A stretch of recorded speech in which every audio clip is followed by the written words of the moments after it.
अस्सलाम वालेकुम viewers, welcome back to my YouTube channel daily tips with Asma. आज के इस वीडियो में हम आपको बताएंगे खान नाम का मतलब क्या है। खान नाम का शुमार लड़कों के नामों में होता है। खान एक इस्लामी नाम है। खान नाम की इब्तदाई तारीख ईरानी ज़ुबान से निकलती है।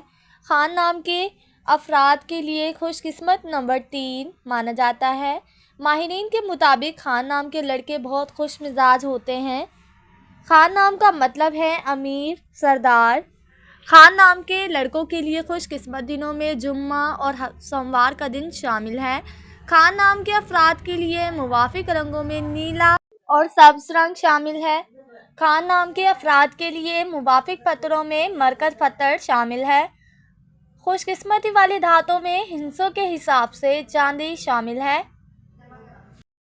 फ्रेंड्स, अगर आप अपने नाम का मतलब जानना चाहते हैं तो कमेंट बॉक्स में अपना नाम लिखें। इंशाल्लाह हम आपके नाम की वीडियो ज़रूर बनाएंगे। Thanks for watching. अल्लाह हाफिज़।